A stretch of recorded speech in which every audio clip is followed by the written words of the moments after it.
Welcome everybody to the NoDQ review, episode number 119. This episode is stacked. Stacked like the 2008 WWE roster, I'm telling you.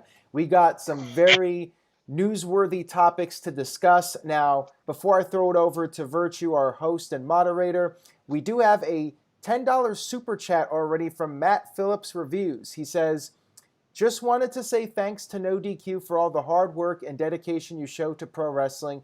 As a lifelong Sting fan, I was lucky enough to see him return live. A bittersweet day, R.I.P. Pat Patterson. Thank you very much for that. We really do appreciate it. And that was a special moment with Sting appearing, and of course, bittersweet as you mentioned. Let's go ahead and throw it over to Virtue. How are you feeling, Virtue, about all the news going on in wrestling right now? It's so bright, right? I have to wear the glasses today. I know some people don't like it because I'm indoors, but come on. When the glasses are on, you know you're going to get 100% Virtue. So this is the NoDQ review number 119. Wow, 119. And I am Virtue, being joined by the elite panel of NoDQ. And this week, it consists of myself, Aaron Rift, Jeff Meacham, and Big Baller G. What's up, everyone? Aaron, I'm doing great. How are you doing? I'm doing very well. It's been a busy day, one of the busier news days in a while, and I'm happy for it. Of course, the more news there is, better traffic, and just better for my business. Happy to have the news, and I'm staying cautiously optimistic that the momentum will continue to build for AEW, and maybe NXT will shake things up on Sunday. We do have the TakeOver WarGames pay-per-view. We will be doing predictions on this video. Normally we do standalone predictions, but I figured for this week we'll just lump it in with the review. We're going to do quick picks, so each person will give their thoughts, and we'll be doing that shortly. Big Baller G, how are you feeling, my man? How do you feel about Shayna Baszler losing on Monday Night Raw, being pinned by Lana? Go ahead. Like I said before, on Jeff's show and on Greg's show the past couple weeks, even on the year-end award show, Nia Jax is bringing down Shayna Baszler. But other than that, I'm doing great. I got my football in yesterday, finally. I got my wrestling intake, so I'm happy all around. Good old JM. We've been seeing each other this whole week pretty much. How you doing? Busy. You know when the glasses are on, it's Virtue's ass's chap. Here we go, folks. It's on like Donkey Kong now. So, I don't need them on. I know. I'm just kidding you. That light is very bright. Well, yeah. See, I had to move mine over here because it was a mess, and I'm getting hurt myself. Anyway, it's a good day. Like you said, busy day in the wrestling world with news and everything. And like Greg G said, I've been busy. I got to figure it out. I told the group this, but I'll share it with the world. I'll have 18 hours live logged by the time WarGames is over on Sunday. So I'm going to sleep Monday. I'm just going to sleep till Talk Wrestling starts. And yeah, but it's going to be fun. This is going to be a fun show. Definitely a interesting set of topics that we're going to get into. Great interview with Buff Bagwell, by the way. And I'm sure most people in here already checked it out. But if not, It's up there. Yeah, and like I said, every time I've talked about the show, please grab a tub of popcorn and a big cooler at your chair side because 4 hours is a long time, kids. You can watch it on your TV through a streaming app, PlayStation 4 or 5, whatever. And if you gotta go, grab your phone and bring it with you. It's all good. So there you go. All right, we're gonna kick this off, and we're gonna start with NXT. Now, first of all, yes, I know AEW fans are excited when there's such a big gap in the ratings like this week, 300,000, and AEW kicks NXT's butt. Let's be very clear here. NXT is on Wednesday nights because WWE is getting a payday from USA Network. Do they care if they win the ratings? They're still getting the same amount of pay. And the fact is they're kind of stifling AEW from consistently staying over the 1 million mark. Yep. We know unopposed AEW probably could do 1 million plus. Against NXT, you get 900,000, you get 800,000. Let's see what Sting can do to sustain that, which we will talk about later. But Aaron, I'm going to throw it over to you because let's get this out of the way. Don't we have some picks for the NXT pay-per-view coming up? Yep, so we do have NXT WarGames this Sunday. Last night was the go-home episode of NXT. for the pay-per-view. We have the matches finalized. We'll go ahead and do our quick picks. I'll go first. So we have the War Games match between the women. We have Team Shotzi versus Team Candice. Team Shotzi is Shotzi Blackheart, of course, Ember Moon, Rhea Ripley, and the women's champion Io Shirai. Team Candice is Candice LeRae, Dakota Kai, Raquel Gonzalez, and Toni Storm. Now, the baby faces have the advantage. Usually, it's the heels that have the advantage going into the War Games match. What I think is going to happen is the heels are going to do something. They're going to attack somebody backstage. So for part of the match, it'll actually be 3 against 4, thus eliminating that advantage that the faces would have. I feel like something like that's going to happen. Otherwise, it's just going to be difficult psychological-wise to watch this when the baby faces are always having that advantage in the match. I think the baby faces will prevail. Whoever gets attacked will come back out, or somehow the women outnumbered will pull off the win. So I'm going with the faces to win on this one. As far as the other War Games match goes, we have the Undisputed Era versus Pat McAfee, Pete Dunne, Danny Burch, and Oney Lorcan, the Kings of NXT, or whatever they're called now. We had a big video package for the Undisputed Era on NXT this week, and I'm wondering, I'm very torn about this because my initial thought, and maybe I should stick with my gut, but my initial thought was Undisputed Era would win this. However, Pat McAfee lost to Adam Cole recently, and I find it hard to believe that he'll lose 2 big matches in a row, especially when he's one of the hottest things about NXT right now. He's doing great promo work, and I think another loss would hurt him. So I'm going to go ahead and make a pick here that I'm not super confident about, but I am going to go with Pat McAfee's team to win. The heels will pick up the win here, and maybe we're finally going to see that Undisputed Era split. I don't know. That video package to me gives me mixed vibes, and I'm wondering if maybe, just maybe, we're going to see them finally split up. Now, we have a triple threat match for the North American Championship. Leon Ruff defending against Johnny Gargano and Damian Priest. I really don't understand Leon Ruff being the champion, and they're basically booking him as a fluke champion. It's like the 1-2-3 kid. I think in this type of match, Johnny Gargano is the favorite. He'll beat Leon Ruff, and then they can do another Gargano versus Priest match. But in this type of match, I see it going down as Leon Ruff taking the fall, so the other two don't have to take the fall. And yeah, I think Johnny Gargano is going to regain the North American Championship. And I think it's better for Priest to be chasing Gargano or somebody else feuding with Gargano for the title. Maybe they just end this storyline with Gargano and Priest. We also have Dexter Lumis versus Cameron Grimes in a strat match. And I like Cameron Grimes. He's entertaining, but Dexter Lumis is the guy with the bigger upside, much bigger upside in my opinion. I think Lumis could potentially be a big star in the main roster. If Cameron Grimes was on the main roster, he would probably be in the 205 Live division or in the 24/7 title chase, something like that. Going with the prospect Dexter Lumis to pick up the win in this. And then we have Timothy Thatcher versus Tommaso Ciampa. Ciampa's the bigger star of the two. I would not be shocked if Thatcher pulled off an upset, but I'm going to go the safe route and pick Ciampa to win this one. So, Virtue, I'll throw it over to you. Your predictions for the pay-per-view. I never see the Gargano family get wins at takeovers. Right. And I want to pick them just because of that. But, man, it's tough. So on the ladies' match, I'm looking at this team of Ember Moon, Io Shirai, Rhea Ripley, and Shotzi Blackheart.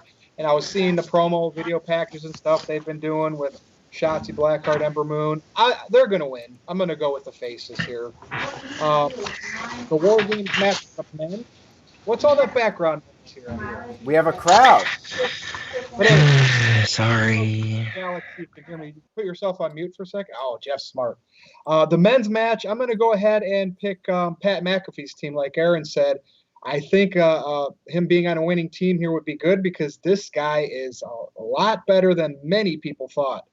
So I'm going to go with them in that match. North American title, again, I want to say Gargano. God, it's just hard for me to pick him because he does not have a very good takeover record. Aaron, I'm going to say retain here. Leon Ruff. All right. Retain.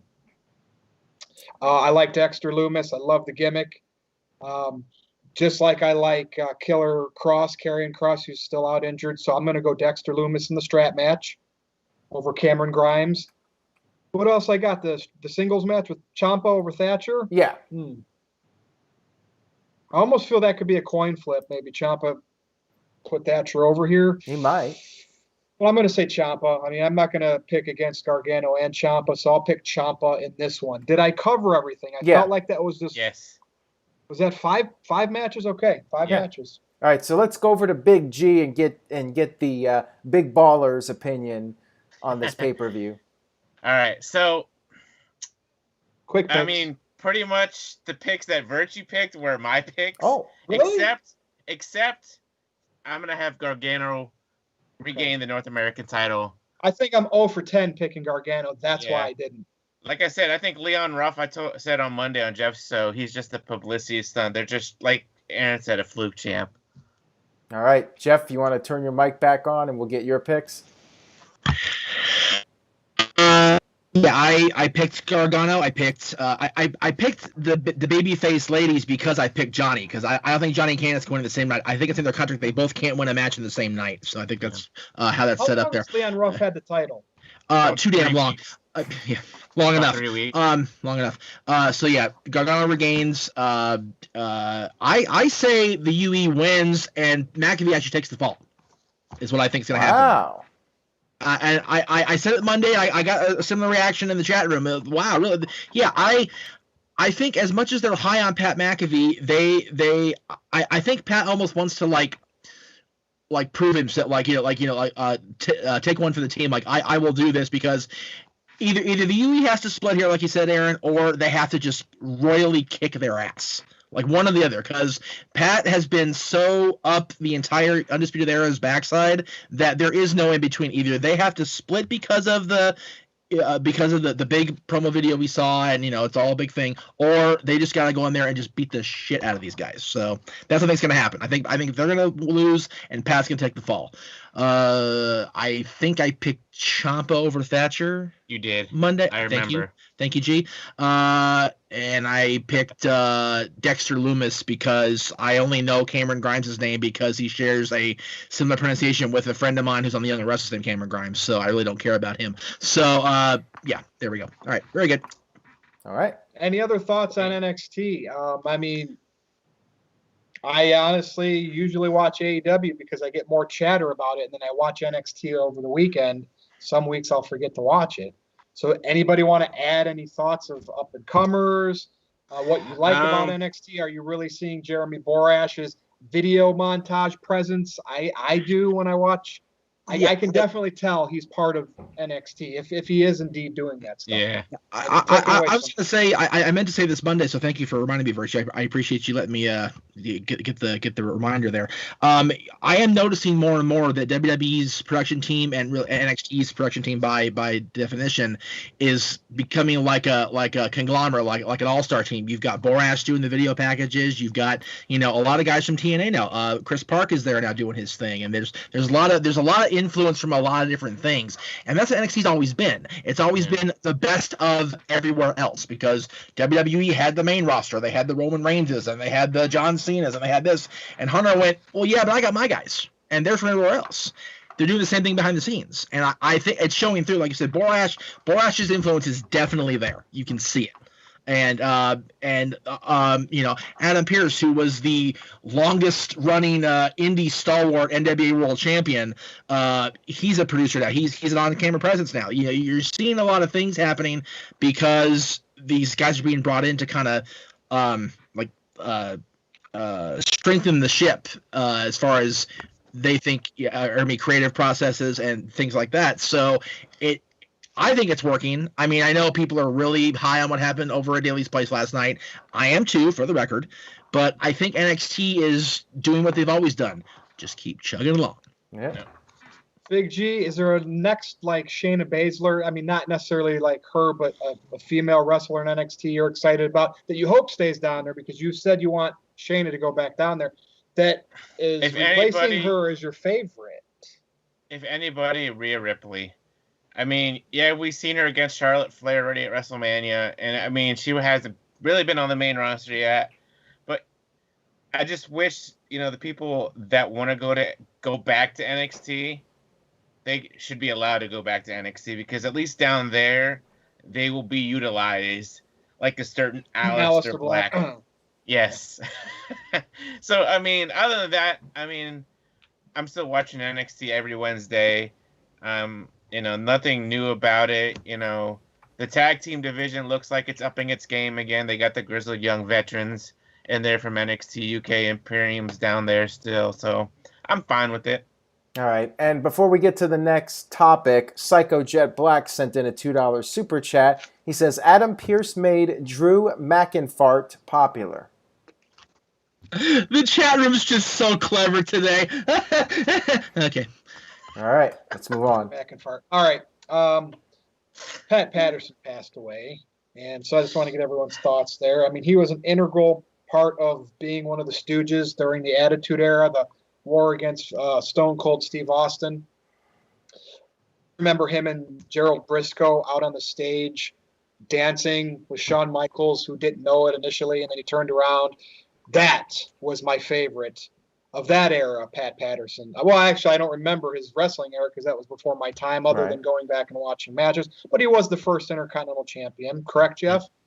Correct. The very first. But his comical role on TV in the Attitude Era was awesome. And everybody knows he was like the main event match agent. And he knew how to finish matches. And a lot of those matches back then had some great finishes. And just remember the Shawn Michaels flipping over. Yes, he got hurt, but the Undertaker, the casket match, Kane coming out and setting it on fire. I mean, that's Pat Patterson's vision, all that stuff. So what's everybody's thoughts here? As I didn't know if he was sick or whatever, so it was kind of shocking news when I heard this. Who wants to start here? Jeff? Yeah, I'll start. I actually found out why he had passed away through a mutual friend that's kind of more in there than I am. I did not know he had cancer, and that was it's like not to get too heavy, but it's like, man, freaking cancer, just seriously stick it up your ass. I hate it's so bad.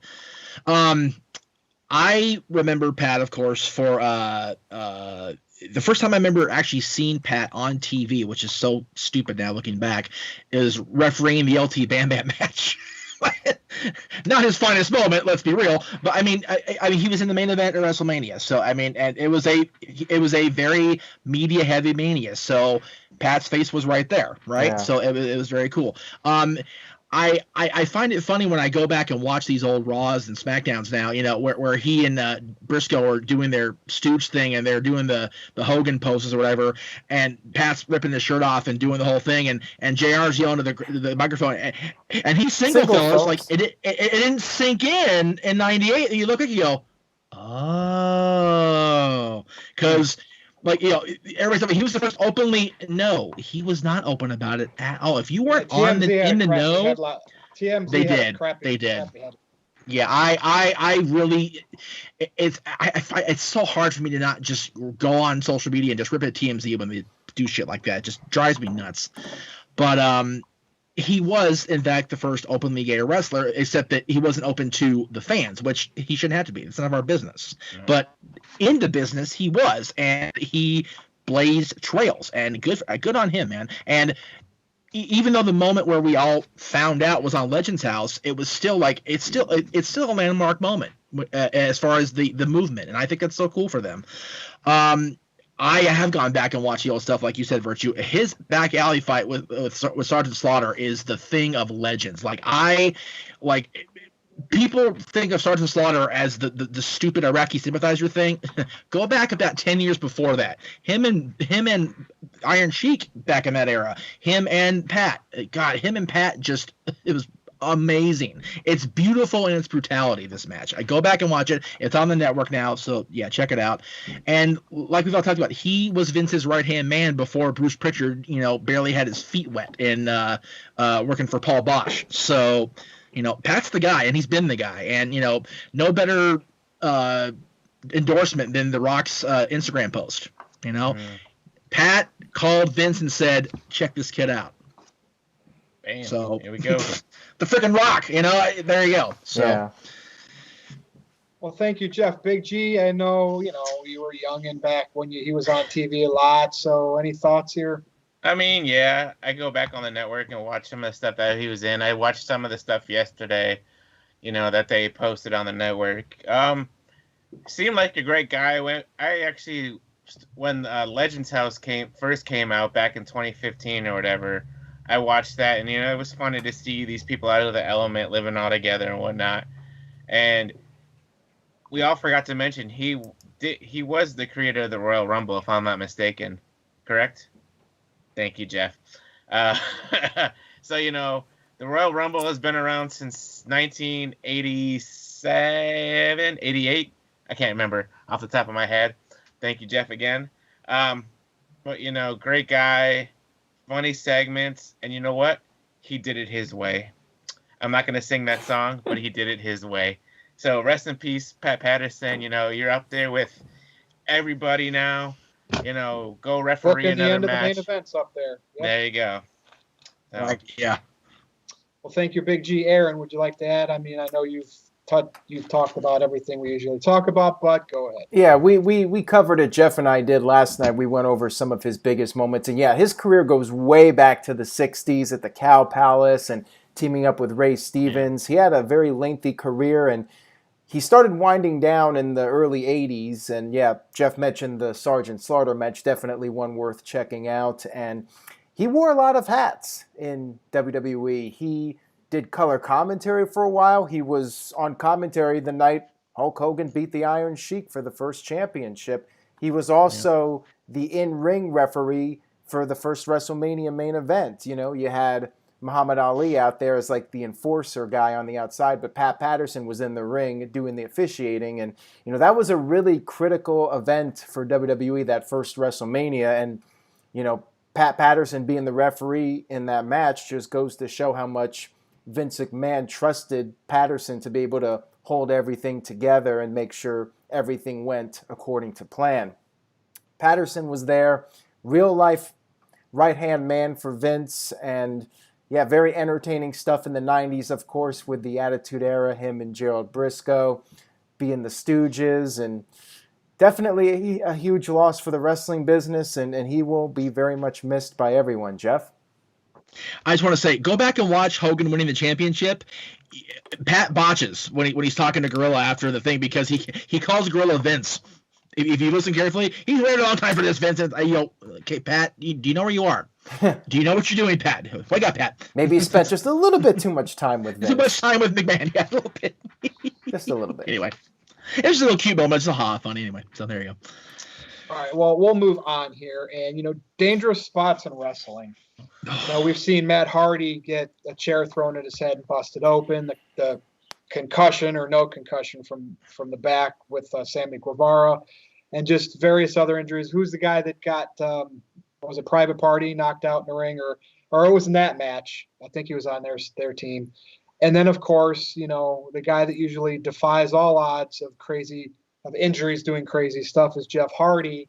And then I see him attempt a Swanton bomb on Raw with the Thunderdome, no live fans, and a tight space with steel steps right there. And yes, it looked like his head hit him. This has got to stop. I mean, yeah.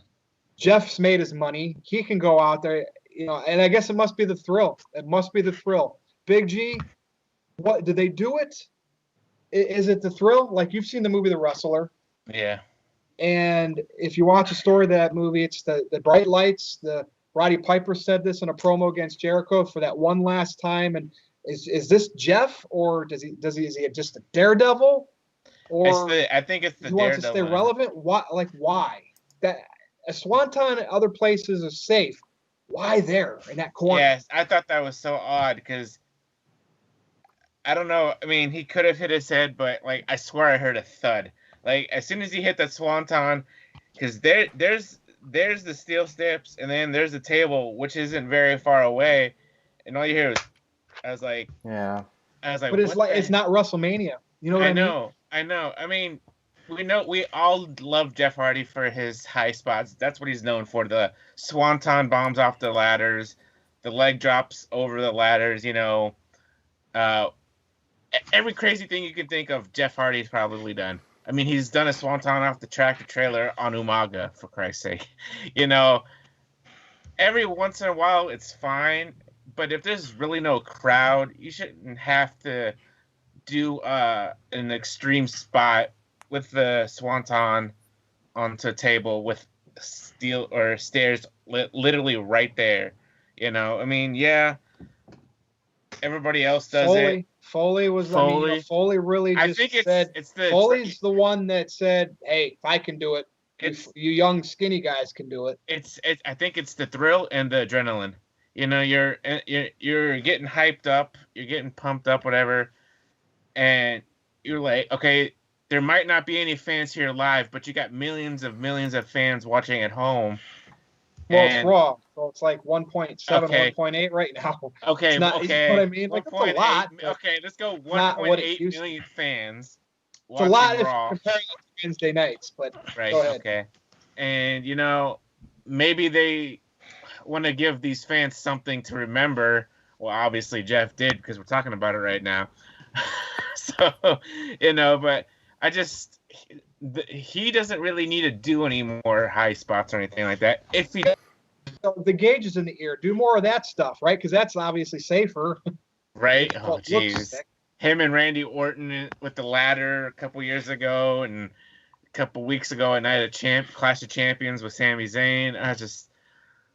Dude, you don't have to prove anything anymore. If you do, make it at WrestleMania or one of the big 4 pay-per-views, so somebody will remember it. But honestly, I don't think they need to do the extremes or high spots anymore. All right, well, thank you, Big G, there for that. Jeff, what about Jeff? The other Jeff on Jeff Hardy. Yeah, I have not been very kind to the Hardy brothers in the last month, and I'm going to try to keep it brief. Everybody that wants to do a high spot or something stupid like that, please, y'all, I beg you guys in the business, whether it's WWE, AEW, or if you're happening to be indie shows actually working, pick up Mick Foley's second memoir. Foley is good. There's a whole chapter or 2 even in that book where Foley talks about toward the end when he was, getting to the point where he couldn't do it anymore. Dude, you fake it. He had Richie Posner basically make up an entire freaking collection of safe weapons for his Big Show Boiler Room Brawl. Like the glass thing that broke, it's a sugar glass. It's not real. Stuff like that. I don't understand why these guys that are of the same era as Mick Foley was there when Mick Foley damn near killed himself multiple times, feel the need to do shit like this. It's so, especially the Hardys.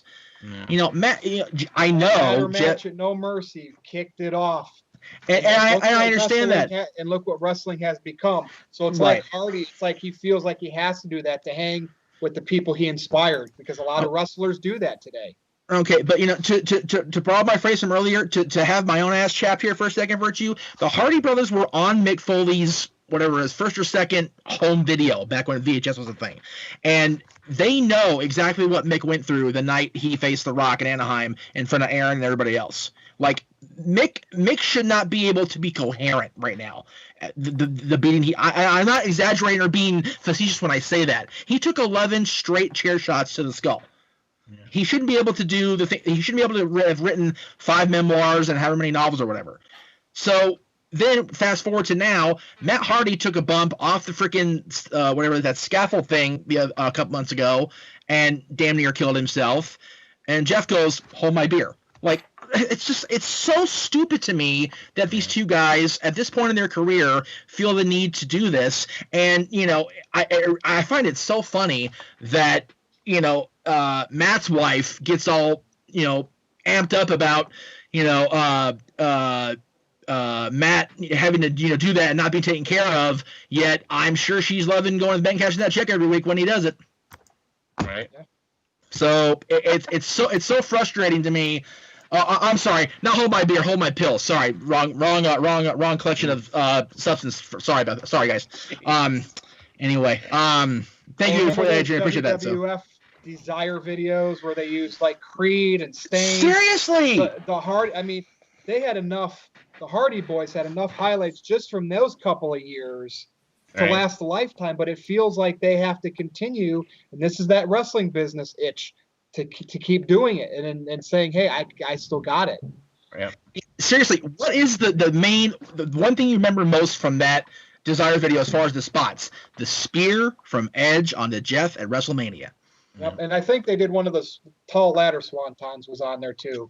Well, I know if that was that. Oh yeah, the one against Bubba at Anaheim. That's right. You're right. Thank you. I forgot about that. Yeah. There was a few of those Desire videos. But it's just like they're both. That was 20 years ago. And there was all those highlights just from then, let alone everything they've done since. Yeah, and we've all been through we all lived through, and Aaron and I covered the Jeff Hardy meltdown in TNA a decade ago. It's like. Yeah. Like Big G said, when is enough for these guys in particular, but for the business at large? Yeah. I think they want to hang still with the young guys. Aaron, what do you think on this? You're going to hang yourself on a noose. I know, but it's the business, the passion. Yeah. Right. Psycho Jet Black sent in a $2 super chat, says, should Jeff start wrestling more of a mat-based style? Well, I don't want to wrestle. I'm still wondering what went wrong here.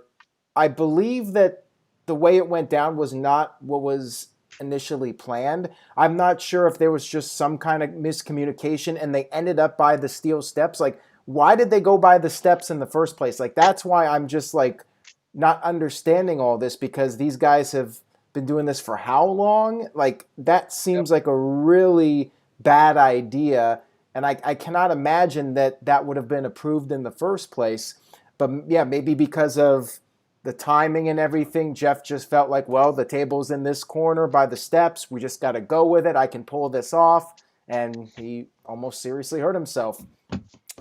And yeah, it is a bit ridiculous, too, that they would not save something like this for pay-per-view. But the thing that really bothered me was just doing it by the steel steps. Like, I still do not understand how that even played out like that. But yeah, Jeff could really just, in general, tone it down. And if you're going to take a big risk, save it for a pay-per-view and make sure that it's safe. You're not doing something that is going to put you at risk, like doing a swanton next to steel steps. Just doesn't seem like the smartest idea. So yeah, that's pretty much all I have to say on that.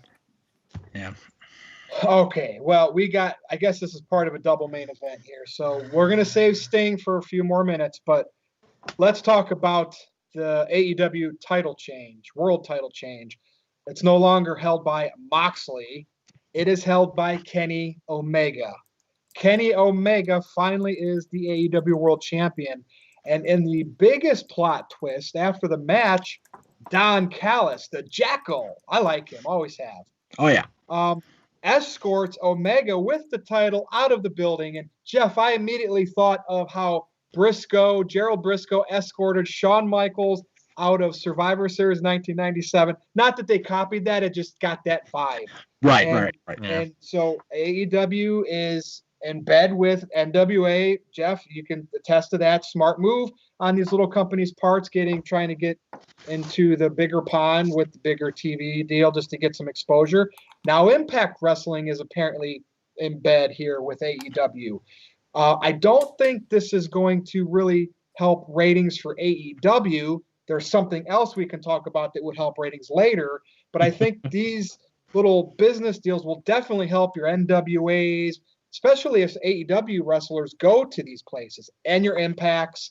So it's more beneficial to them. So what's everyone's thoughts here? Kenny Omega, Don Callis, Championship, and Impact, formerly TNA Wrestling. Big G, I'll start with you. So, start off with the title match. I thought it was a good match, through and through. And then, like, I didn't even see that coming.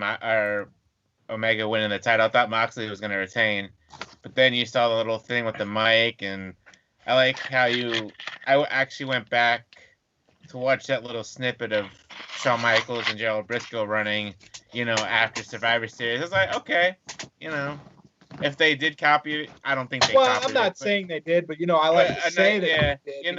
Wrestlers love history. We all know Kenny's a heel now, and he's along with Don Callis, and they knew they did something wrong, so that's why they hightailed it out of the building. And then you get the little interview at the end, where Callis says, hear what we have to say on Tuesday on I'm like, Tuesday? I was like, oh, Impact. I was like, well, is this really going to happen? Dark. You think it's going to end up being Dark and we're all fooled? It's Dark. Doesn't Dark air on Tuesdays on YouTube? Yeah. So, I mean, let's see what happens. But so, I'm like, Impact. I was like, how big of an impact is this going to make? I really don't watch Impact. I haven't watched Impact in the past, 10, 11 years, let's be honest. Wow.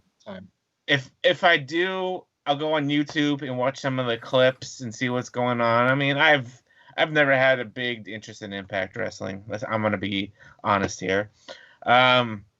It's cool how, all the, like you said, the companies are trying to make their way into a larger pond, trying to get, they're like little deer going in to the pond and getting their taste of the, Well, I mean, AEW, Tony Khan is letting it, right? Because he knows it's creating a buzz. I mean, WWF did it with ECW back in the day. So, like Jeff said earlier, you got the NWA, you got AAA, you got New Japan working with them. So it'd be interesting to see how Impact has a relationship with AEW, and let's see where it leads. Maybe they'll do some kind of an evasion angle, or something like that. We'll have a tag team from something. I don't know. This is just the beginning of it. Let's see how it plays out next week with Kenny Omega and Callis being on Impact or whatever, or AEW Dark. It'll be interesting. That's pretty much. Well, thank you, Big G. Jeff Meacham, what do you think? Is there any key players on Impact that could show up on Dynamite if they do this? Like Ken Shamrock, I'd love to see him come out and just be crazy on bigger stage again. He never just had, he only had those few years in WWE and then kind of disappeared. I think he did some TNA before this run now. But Jeff, anybody in Impact that EC3, or is this just going to be like, Kenny Omega thing? Meacham. Well, the thing is, Virtue, EC3 is now with Ring of Honor, so he's not even part of the equation at this point. That's right.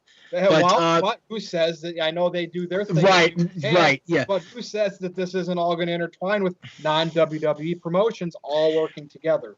Well, right. The three of us, besides Youngin over here in Pittsburgh, we're all enough to remember the Pro Wrestling USA attempt by Vern and Crockett back in the day, and it fell flat on their ass because there's too many egos involved. I honestly think that yes, the egos are there with Billy Corgan, Don Callis, and Scott D'Amore and Tony Khan and everything, but the difference is they're egos with money to back up the craziness, so it can work, right? As far as Impact players from Impact, other than the Good Brothers and Ken Shamrock, I can't honestly think of somebody on that roster right now that has a huge, I think of them right away when I think of Impact Wrestling. Right? I don't, and I'm not. The female division could really help. I mean, I was going to say the women, the Knockouts division of Impact, combined with the NWA infusion from with Serena and Thunder Rosa's there now. The AEW Women's Division is just on life support. My goodness. And through no fault of their own, they're not bad wrestlers. They just don't have that booking underneath them. They don't. So I definitely think the AEW division being bolstered by the NWA and Impact is definitely a key factor to this. I definitely think we'll see a lot of crossover from the women's side. But as far as the men's side, there was a good point in the chat room. Don Callis shows up at AEW. Yes, he's been on AEW before to commentate on Kenny's matches before or Chris' matches before because Chris Jericho and him have been friends for 30 years, right? Yeah. So but Don Callis bringing the AEW World Champion to the company he works for completely shits on Rich Swann. Completely shits on his title reign and just makes it look like I don't even like who are you again, kid? Right? From 205 Live. So honestly, there's definitely something to be said there. If I'm Rich Swann Tuesday, I'm going, excuse me, and making a stand and getting in Kenny's face to get his name out there. That way, come the next night, there's a spark there. There's a friction there.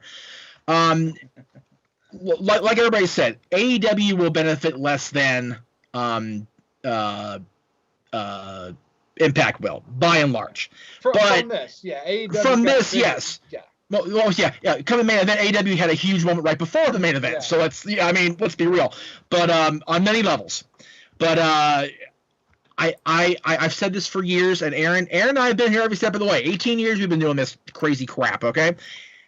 Nobody has seriously made Vince's ass pucker since he bought WCW. If AEW, if Tony and Billy and everybody else involved come together and actually stick together and make a go of this, I said to Aaron kind of blew me off last night when I said it, but this could be the biggest story of 2021 by the end of next year. If it could. If it was CM Punk. I know we always bring him up, but just imagine if these guys come together and talked him back. You're not talking off air. I'll pull back the curtain. You're talking off air. Punk is waiting for a crowd to be back, and I think he's still really bitter about WWE in a lot of ways. But I know he's got a lot of pals, and if he and April walked out there and went, hi, pop, mega pop, even for the small crowd, see ya. Yeah, I mean, if this is the experimental phase right now, just imagine where it could lead to with people that people want to see come back to the business. I'm just saying, I'm sitting here right now. It's December 3rd, 2020. Let's see where we're at with this whole thing December 1st or whatever, 2021, and we'll see how Nostradamus-like I was. I hope I am, because I really want Vince to start sweating this shit again, because he hasn't since like 1999. I really. Yeah. So. It's a good point. Well, thank you, Jeff. All right, over to you, Aaron. Any questions from the chat? Yeah, we do have a few super chats. Shanti sent in a $5 super chat. Shanti says the Good Brothers versus the Elite. And yes, that is a very appealing match. I'm okay with that. I'm okay. As far as possible dream matches, Impact versus AEW, the Good Brothers versus the Young Bucks, I think is up there as far as the matches that have the most potential to draw in a crowd. Weren't they all in the Bullet Club at one point? Yes. Now, here's the problem. The problem is nobody really cares about Impact Wrestling. Yes, their shows have been all right. I've watched some of their content. I watched their pay-per-views in recent months. But it's a really thin roster. They have very little star power. Most of the people there are glorified indie wrestlers. Yeah. And they really have no momentum. In the short term, this will help Impact. I'm guessing this Tuesday they will do their biggest numbers that they have done in a very long time. I've seen countless people saying they're going to be watching Impact for the first time in several years. I was saying last night, Aaron, before last night, I've watched 2 episodes of Impact and 2 pay-per-views this year after not having watched since Hulk left. Yeah. Psycho Jet Black with a $2 super chat says, CM Punk is not coming in because of Colt Cabana. Well, I think if CM Punk returns to wrestling, it will be with WWE. That's just my gut feeling on it. I also feel that way, but I honestly think that if enough money talks, I think Scott and Phil can just settle their shit. Well, yeah, of course. I mean, I would think CM Punk would be a professional if I know Punk can be, and I know Cole can be, so that's fine. You did miss one super chat before Psycho Jet Black. I was actually about to get to that, Jeff, before you cut me off. Power Packers 90 with a $2 super chat says Kenny Omega winning the Impact World Title. I don't know if they're going to merge it or not. Like Kenny Omega versus Rich Swann. It would be an interesting match, but let's be real here. I like Rich Swann as a performer, but he's He's the world champion, and he was a guy that was one step above prelim in WWE. He was on 205 Live, cruiserweight champion, all that stuff, but the star power isn't really there. I was gonna say he's a good wrestler, but there's no money in him versus Kenny on TV. I mean, I'm sure it'll be a good match. Like I think it would be a very good match. And no, I did not skip the Super Chat Power Packers. Keep in mind, like, they pile up as we're doing this, and Virtue always picks me last to talk. So, I got to try to catch up with the Super Chats by the time it's my turn. Yeah, I talk too much, so I'm sorry about that, Power Packers. You talk too much. You never shut up.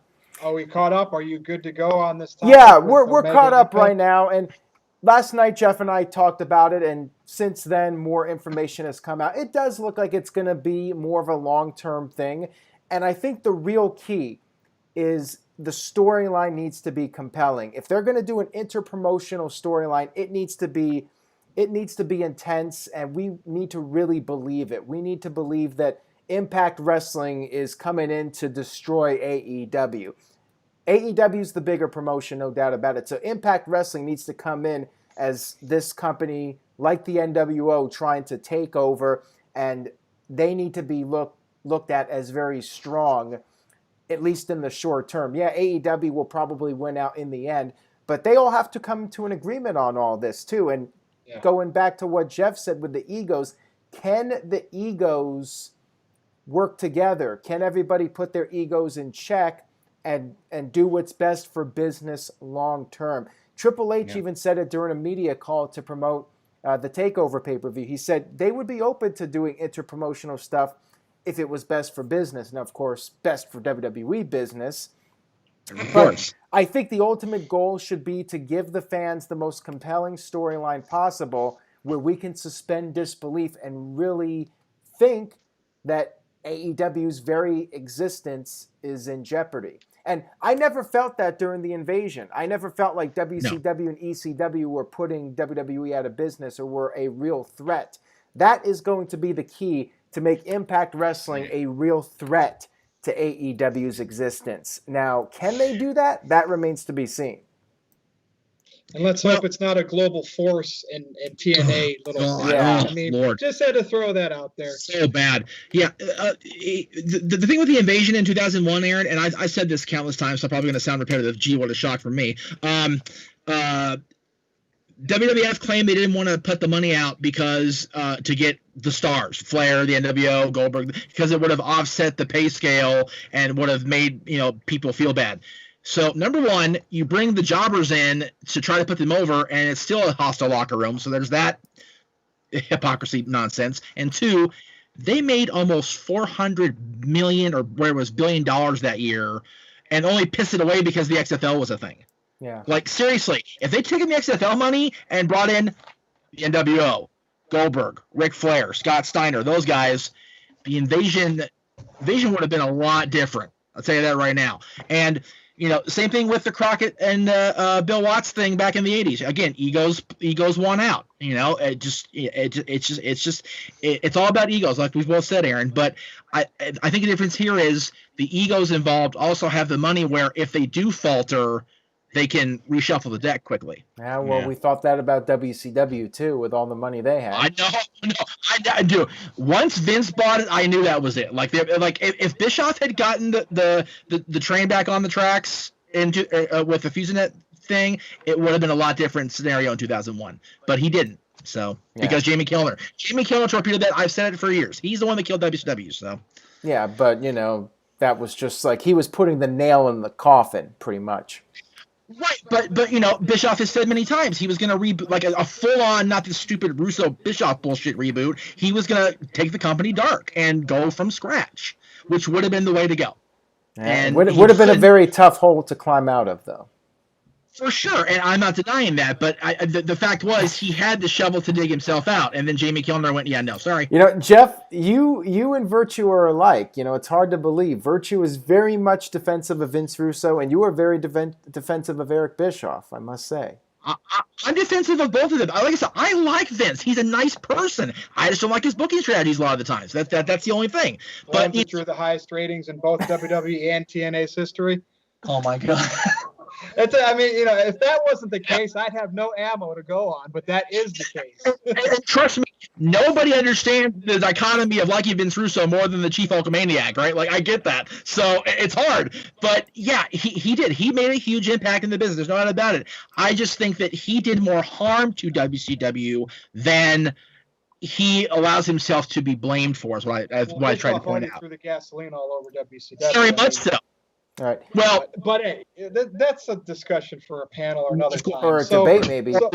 So I'm looking at, so I got the Great NoDQ debate behind me, logo. Now, wait. So I'm looking at this Omega and Impact stuff, and now we're going to bring Sting into the discussion because he is. Yes, Aaron. You see my finger? He's trying so hard. Please. I want to get to the Cleaver's super chat before he asks, did I forget about him? The Cleaver, I was going to say the Colin Cleaver Andrew. The Cleaver Colin Andrew with a $2 super chat says, this AEW and Impact deal better be worth it. We all agree with that. It's a big gamble, I think, for AEW, but if they play their cards right and they create a great storyline out of this, then it should benefit everybody long term. But time will tell. Virtue, go ahead. So we just talked about Omega and the Impact and Don Callis stuff. Now we're going to talk about Sting, who shocked the internet world, the wrestling world, and made his debut in AEW. Okay. With the baseball bat, with the crow face paint. And boy, do these AEW fans, they're just so sensitive. Like, I'm just kind of like on Twitter, take a step back. Don't come right out and say, oh, this is compelling stuff with the Impact stuff and Stinger, and now we're going to get over 1 million views. Just take a step back. You haven't been able to draw, more than 1 million viewers, more than 2 or 3 times, and I think it was unopposed. Maybe not the first night, but was unopposed. And AEW's trying to do these things to get the nostalgia fans. Sting is for the nostalgia fans, okay? We have fans of AEW, and I've seen this on Twitter, and I'm virtue signaling. Oh, it's my name, Virtue. They'll crap on The Undertaker, hang it up. Finally, he's done, or God, I hope Sting stays retired so he doesn't get hurt because Seth Rollins did him dirty. And then they show up in AEW and it's like, yes! Oh, just temper. Like, seriously, it's okay to get excited, people. But, like, you call me people call me a WWE shill. I say negative things about WWE all the time. Do I say good things of what I like Roman Reigns and Jey Uso? Absolutely. Now, do I say a lot of negative things about AEW, especially this year? Yes, but there are still things there that I like, and I've said it. So what I'm asking here is, how is this Sting thing? Is it going to be that next step, like, hey, now we got Sting, maybe we can build on this. Maybe we can get some nostalgia fans back. Maybe we can hit over 1 million and stay. So, Jeff, I'm going to start with you because the old WCW guru here, and Sting was Mr. WCW. How does this all play out now? Geez. I know, that's a lot. Yeah, there's lots to unpack. I'm going to try hard not to unpack every piece of the onion because we'll be here for another 5 hours. Last night was about nostalgia. And Aaron and I talked about this quite a bit last night. Sting walking out on a Turner show with Tony Schiavone and Jim Ross at the table. That's just 80s, 90s, everything for us fans. It's what it is, right? And Tony's it's Sting. It's like, man, that was like I had a freaking NWO 97 spaz for it was awesome. But it is nostalgia. It is what it is, and they do need to build on it and not just wait for it to, and not just immediately go, okay, what's next? Let's just see what's next, kids. Like you said, everybody in that DLE's place and everybody that has an AEW, tattoo on their chest was having a wet moment last night in their shorts. It's like, guys, breathe. Like what you said, it's for real. It's not. It's one night. Yes, we got Sting. We've got an Impact Wrestling thing coming. Great, but it just happened. Let's not book the territory for the next 6 months right now. Let's see what they do first, okay? Like, for real. Sting coming in is huge, and we've seen it. He's signed to a long-term contract, and we've seen in our NoDQ private chat that he's on the the working roster side of the website, not the non-wrestling or the whatever. So it looks like he may be cleared to go, which is that a good idea? And I talked about it. I don't think so, because if he's as messed up as they were saying he was, and he's got cleared, then I'd like to see the different doctor reports. I really would. But yeah, Sting coming in is huge for them. But they need to not just rest on the laurels of, oh my God, we have the franchise. Build. Put Darby with him. Give Darby, because Darby's great right now. He's doing great things on his own right now as TNT champion. But oh my God, give him the rub of the icon and just go with it. And Taz being involved with it is great too, because Taz is a great promo guy. He always has been. And you've got Cage and Starks, who are great workers, and Cage is a big muscle dude. There's a lot of good in that little microcosm of the overall picture. Yeah, you have to build off. You branch things off Sting. Don't just go, ooh, look, Sting, bright, shiny, pretty, and for the next 2 years. Work with it and build. Thank you, Jeff. Now, Aaron, I'll go over to you this time instead of saving you for last. Okay, that's nice. That's nice of you. We did have a super chat, so I can actually get to it now. That was like Sting showing up last night. Wow. Power Packers 90 sent in a $2 super chat. Says, well, for Russo, I hear WCW 2021 is hiring. What is the deal with that? I saw that tweet, and a lot of people thought that was legitimate. Some guy claiming that he's rebooting WCW in 2021. There was an ECW one, too. What a great troll that was. Yeah, I mean, first of all, if I was going to reboot WCW, I would not use that crappy 1999-2000 logo. Right. That would be the start. Why would we think that WWE doesn't own that? I mean, I know they maybe didn't get all the trademarks renewed or whatever, but I don't know. Yeah. So anyways, TJS actually was the one that brought this up, how Sting is currently listed as part of the men's roster. He's not listed as a mentor, which some people thought he would come in and be Darby Allin's mentor. He's actually listed as part of the men's roster, and his record 0-0. Makes you think he's going to wrestle at some point. I don't think he's going to take any bumps. I think it'll be something like what I mentioned last night, where maybe he'll team up with Darby or Cody. Maybe there'll be like a 6-man tag team match, and Sting just stands on the apron, tags in, hits a Stinger splash, puts on the Scorpion Deathlock, and that's that. I think that'll be the extent of it. I don't see him doing like full-blown one-on-one matches where he's taking bumps. It'll be all smoke and mirrors with him. And they'll just have him come in and do something, so that way he can get his one more match in. But yeah, I think long term, as long as Sting is not winning the title, I don't see a problem with him being in the mix and having like one match or two matches, whatever. People were saying, oh, this is like Goldberg and WWE, but the thing is with Goldberg was in the main events of WrestleMania, taking a spot from somebody else that could have had it. And I think the worst thing was what happened earlier this year with The Fiend, beating The Fiend when it was totally unnecessary. And then you set him up for another WrestleMania main event, and that match did not even happen because of COVID and Roman Reigns going home. But yeah, Sting, I could see him doing a couple of matches, maybe a cinematic match, as Psycho Jet Black points out. They could do something like that. Maybe they could team him up with Matt Hardy at the Hardy compound. I'm sure they'll find something for Sting to do.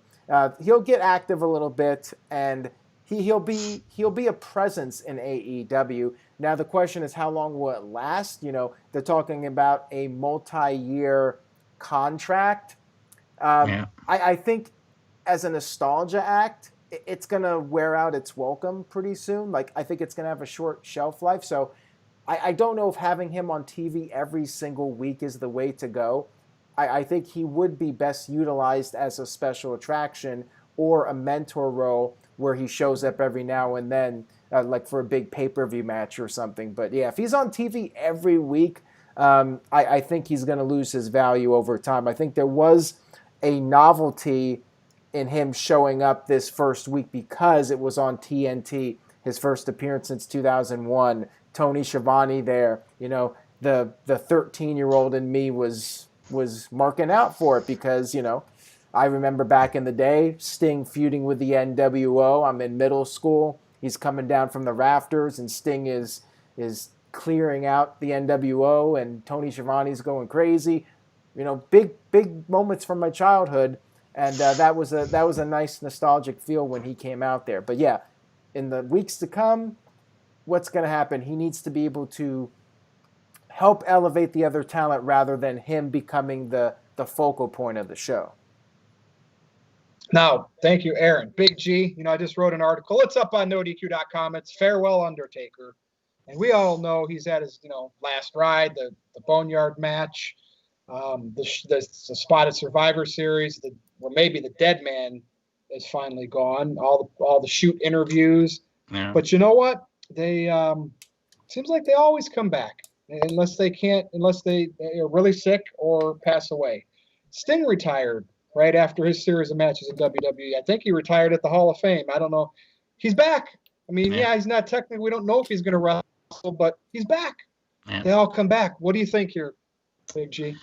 Yeah, I mean, like everybody said, it was a big moment last night for AEW back on TNT.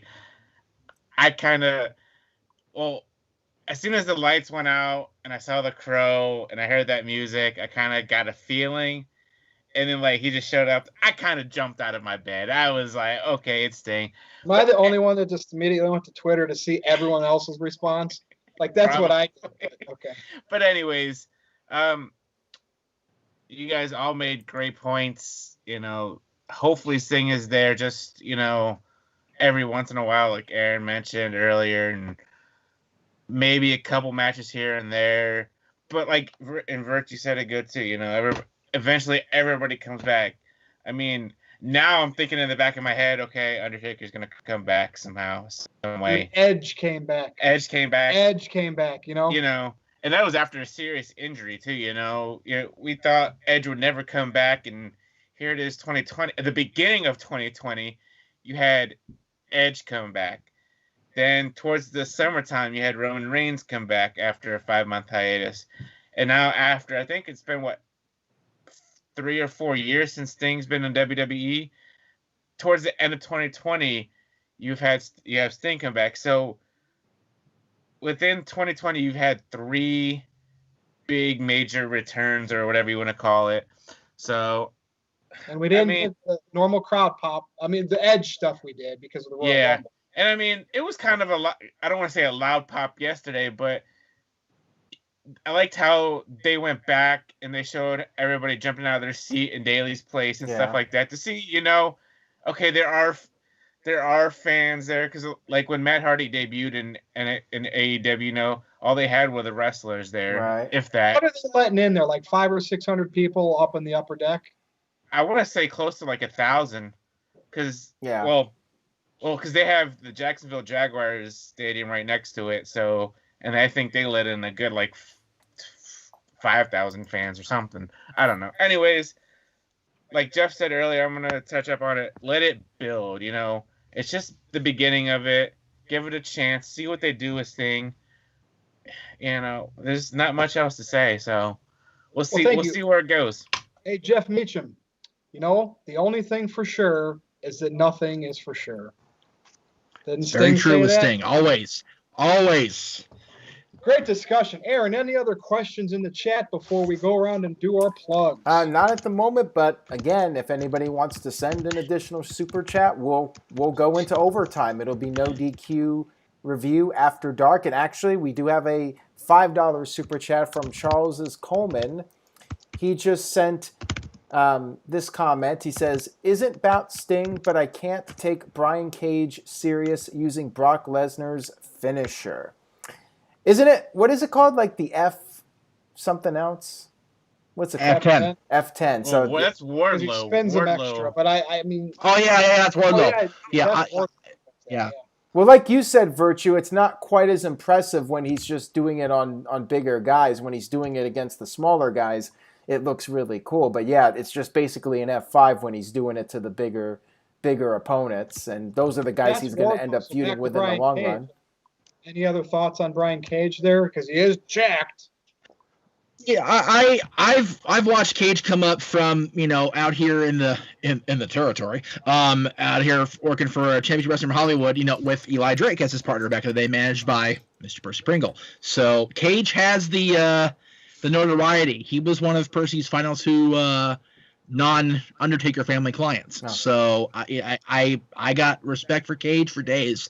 And again, my stuff with Taz is not unknown, whatever, but I love that Ricky Starks and Brian Cage have Taz as their mouthpiece, because Taz is who he is, like, for real. He's just that much of a dick that it works for him to be the mouthpiece, because Brian's never been a good promo guy. That's why he had Percy. Ricky Starks is a good promo guy, but he's kind of a, I don't want to say one-dimensional, because that's very untrue, but like Taz adds that extra little oomph to him. So those two guys with Taz against Sting and Darby and whoever, that's going to be good shit, pal. Yeah. And Psycho Jet Black sent in a $2 super chat. Thank you for that. It says, imagine if Batista showed up in an AEW crowd. Now, that ain't going to happen. Why did you put that out there? Why would that even stop? First of all, movie star Batista. Come on. Batista's tight with Triple H, and he's got other things going on. He's got his acting career. If he's going to wrestle again, which he might not at this point, but if he does, it would be for WWE. He made it pretty clear he was retired. Like, he did the one thing with Hunter last year or whatever, and he literally went to the back, sat down, got his phone out, and retired. Boom, right there. Yep. So, but again, like my article about The Undertaker suggests, if they have a pulse, you never can count them out. Exactly. Well, of course. And part of Vince is in the back of his mind going, do I call him? Do I call him? So, we'll see. All right, well, let's do our plugs. I'm sure when he gets back, Darren will get stuck on here another 10 minutes. So, Big G, I'll start with you. Yeah, NoDQ.com/BigBallerG takes it to my Twitter page, NoDQ_BigBallerG1988 on Instagram, Jeff Ellis on Facebook. And go make sure you guys vote for the year-end awards on NoDQ.com. I think we got a couple categories up there right now, so go check that out. That is it for the Big Baller G. Take it away. Jeff Meacham. JeffMeachamNetwork.com. Next. Oh, that's it. Well, I got to put up the graphic at least. Okay. JeffMeachamNetwork.com. There you go. Well, there you go, because you didn't say network the first time. You just said. Oh, I didn't. You're right. Oh, well, yeah. Don't JeffMeacham.com is not me. That's the other actor guy. Again, the Bagwell thing on Tuesday, like, I'm still exhausted, but I had so much fun talking to Mark. I miss him. I miss that. I miss the interviews. I do. I miss doing that. So I'm gonna try to do it more often, but hopefully not 4 hours, because I'm rather fatigued. So, but yeah, grab your devices, grab your snacks and your drinks, and have fun with it.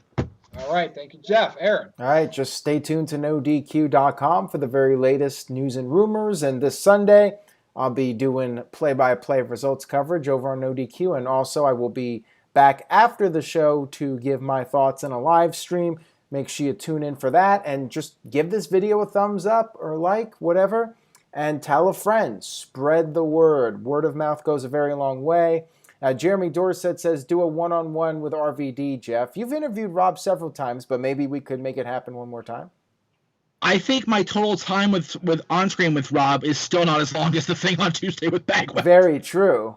Because think about it. I thought it was replaying when I went back in there like 3 hours later. No, it's a live. Yeah, because we did 2 XMVs with him, and that was a little under an hour each, right? The thing in 2008, we did 3 parts that made up, I think, an hour total, and then we did a 4-parter, then a speech that was at least an hour's worth of content. So yeah, it's right about the same length. Yeah, it's crazy. And we do have another $5 super chat from Charles Coleman. He sent no question though, just a comment. He said the rap that the tag team did on Dynamite was whack as hell. What is it? The Acclaimed? That's their name? Yeah.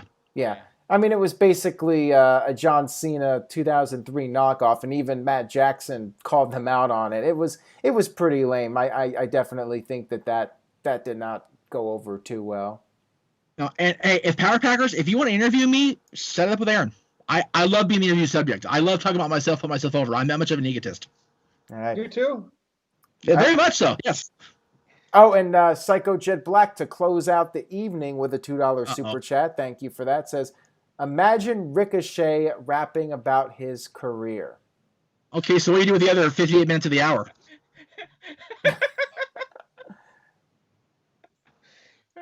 You can follow me on Twitter. Hold on. NoDQ. Go. Okay. In Zamasu We Trust sent in a $2 super chat. He has 10 questions for us. Oh, God. No, I'm kidding. Okay. He said, congrats to that chicken, Jeff Meacham, for that Buff interview. Where is this chicken label coming from, out of curiosity? I'm just asking a question. Your guess is as good as mine. All right. Zamazu, let me know, but do it while Richie does his plugs so we get the hell out of here. I want to go eat dinner. Well, and then I'll want some congratulate chicken for dinner. Greg Cherry for being the Wrestling Trivia Challenge champion for 1,000+ days. And some of these other sites better take it seriously and get him on there if they want credibility, because he's legit. Follow me on Twitter at NoDQ_virtue. Go to NoDQ.com, the opinion section. Read Virtue's Rage. Listen to Big Vito and me on Getting Color. And let's push for the next great NoDQ debate. I'd like to see Robbie face somebody else, Mr. Tito face somebody else. People got to work their way back up to me. Look, there are no winners and losers. I don't care what chat boxes say, because YouTube is notorious for burner accounts. And it's funny, like within 48 hours of my big debate with Mr. Tito, I'm looking pretty in the chat, and a week or 2 weeks later, you see him getting more favoritism. Yeah, whatever. There was no official poll on NoDQ.com or Twitter. Was there, Aaron? Like you said you were going to do? Adrian. So when we start doing these debates again, you got to have an official poll somewhere.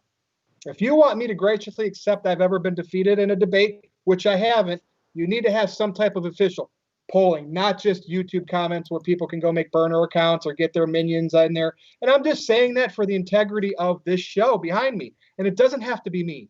Robbie Weiss and Jeff Meacham did a hell of a job. So set it up, Aaron. You're the boss man. You got a lot of parties that can do this. You got NoDQ Galaxy that want to come on, whether it's against Robbie, Tito, Jeff, or me. Plenty of options. Let's get it done. So 4, Jeff Meacham. 4, Big G. 4, Aaron Rift, which I did him last. I did Aaron last because I knew this was going to happen. So go, Aaron. Okay. Well, I have one too, though, so go ahead. Okay. You have what? I have a reminder that coming up at 9:30 Eastern on this channel and the Cleavers channel and my channel, they're going to be doing predictions, him and Noah, for War Games. So check that out. All right, then. I won't be on the show, though. I'll be just producing. I'll be off camera. So. All right. We have a €2 super chat from Yo Adrian. He says, there he is. Sting versus Undertaker AEW, and a loser goes to a nursing home match. Oh, Lordy. Wow, we're going to end that on that. No, actually, we're not. Thankfully, we're not. Okay. In Zamasu We Trust with a $2 super chat says, we're still waiting for Chicken JM versus Adrian. Oh, because you're scared of Adrian. I get it now. Well, yeah, and that's the thing. The debate show, the NoDQ debate has evolved past me just being on every show, because Robbie and Jeff did one. So let's have multiple different people going against each other. Let's make this. Let's make like 2 episodes a month. Let's build this. I agree. Adrian wants to do it on my channel. I said I don't care. Okay. So I'm not scared. Okay, I'm gonna break the fourth wall. Careful, kids. Adrian and I have talked about doing the debate quite a bit, and so we'll get it done there, Zamazu. Don't worry about it. And if you want to keep buying me chicken, call me chicken. By all means, give me a KFC endorsement or something. Not Popeyes, because they suck. What? Whoa! Time out here. No. I like Popeyes, Aaron. Don't worry. Order ahead and an hour waiting a drive-through for cold chicken and cold biscuits. Screw that crap. Nope. Sorry. So that sounds like an employee prop with the one round. Oh, trust me, there was. All right, Aaron. Anything else? Well, I'm kind of mad that Jeff's talking dirty about Popeyes. But I like Popeyes, so it's rectified. I like Popeyes over in Newhall, but the one by me, no, they suck. All right. Well, Psycho Jet Black is actually sending us the final super chat of the evening. And he says, this video lasted longer than Ricochet's career. That's not true. My Bagwell interview did. Yeah, And that is thanks true. for lingering. I forgot there's a new Virtue shirt out. The Debate King. Speaking of debate, that's over on what? Your shop? What is that? NoDQ.com, Teespring?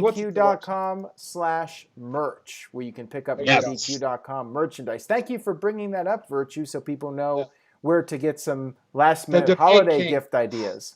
With the crown, there's a mug, there's a mask, there's shirts with the NoDQ logo on the back of the shirt. That's awesome. First Virtue shirt with something on the back, and it's the NoDQ logo. So, for Big G, for the West Coast professor Jeff Meacham, the interviewer of Mr. Marcus Alexander, Buff Bagwell, and for Aaron Rick, the boss man, Mr. Super Chat moderator, I am Virtue, the real moderator of this show, the Debate King. Thanks for watching NoDQ Galaxy. We'll be back next time. Take care, See ya everybody. later.